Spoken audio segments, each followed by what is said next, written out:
Assalamualaikum warahmatullahi wabarakatuh. Perkenalkan, nama saya Fitriani, NIM D1B1211358. Saya mahasiswa dari Universitas Megarizky Makassar, program studi S1 Farmasi, Fakultas Farmasi. Pada video kali ini, saya akan membahas tentang organ limfa atau limfoid. Nah, langsung saja, organ limfa atau limfoid terdiri dari beberapa komponen, yaitu limfa, nodus limfa, sumsum tulang, timus, dan tonsil atau amandel. Pembahasan yang pertama yaitu limfa. Limfa adalah organ limfoid terbesar dan berfungsi untuk memproduksi leukosit atau sel darah putih, mampu memfagosit atau menghancurkan eritrosit atau sel darah merah, dan trombosit yang telah usang, serta sebagai tempat persediaan limfosit dan sel plasma. Limfa terletak di belakang lambung, yaitu di sebelah kiri perut. Kemudian yang kedua ada nodus limfa.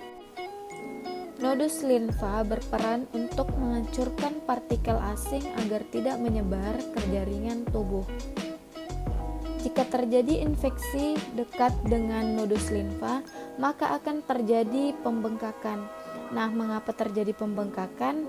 Maka itu tandanya sedang ada perlindungan yang dilakukan terhadap partikel asing yang masuk. Di bagian tubuh ada beberapa letak nodus limfa. Yang pertama, nodus submaxilla di dasar mulut. Kedua, ada nodus cervix di leher.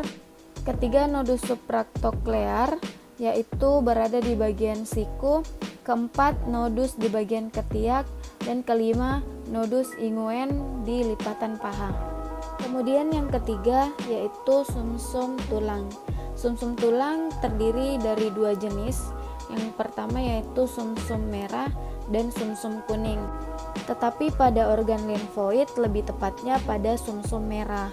Nah, sumsum merah akan menghasilkan sel-sel darah, terutama sel darah putih yang berasal atau dibentuk oleh sel darah induk.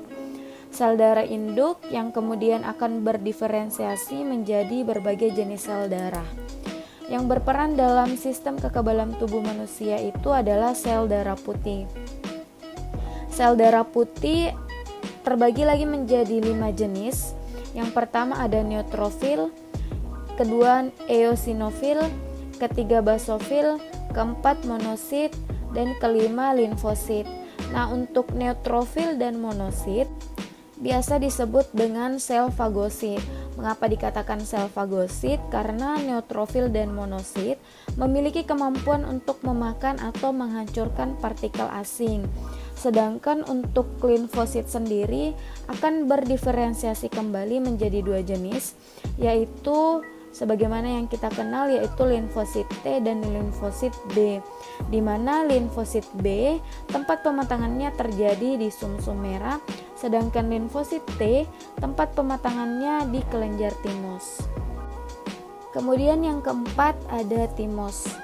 Nah, kelenjar yang berfungsi sebagai tempat pematangan limfosit menjadi limfosit sel T. Limfosit sel T ini terbagi lagi menjadi beberapa. Yang pertama ada limfosit T sitotoksik, kedua ada limfosit T helper, ketiga ada limfosit T supresor, dan keempat ada limfosit T memori. Untuk timus sendiri terletak di bagian trakea. Terdapat dua ruang, yaitu lopus kiri dan lopus kanan. Di dalam sinilah limfosit T akan dimatangkan.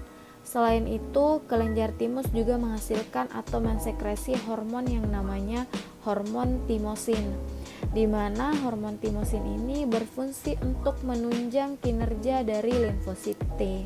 Kemudian yang terakhir ada tonsil atau yang biasa kita kenal dengan amandel.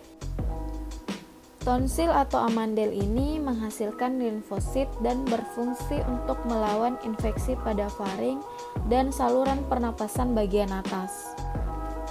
Terletak di bagian kanan kiri faring di belakang rongga mulut. Bila terjadi infeksi maka akan meradang. Mengapa terjadi peradangan? Itu untuk menahan mikroorganisme yang masuk melalui hidung, mulut, dan kerongkongan. Nah, jika terjadi infeksi pada tonsil atau amandel dan dirasa infeksinya terlalu parah, amandel ini biasanya akan diangkat. Ketika amandel atau tonsil ini diangkat, bisa dibilang salah satu sistem pertahanan tubuh kita akan berkurang. Tetapi bukan berarti tubuh kita tidak bisa melawan berbagai infeksi yang disebabkan oleh virus, bakteri maupun patogen. Tetapi tetap bisa, hanya saja berkurang kemampuan bertahannya. Karena jika terjadi infeksi yang parah pada tonsil atau amandel, biasanya akan diangkat. Itulah tadi terkait penjelasan komponen organ limfoid pada tubuh kita.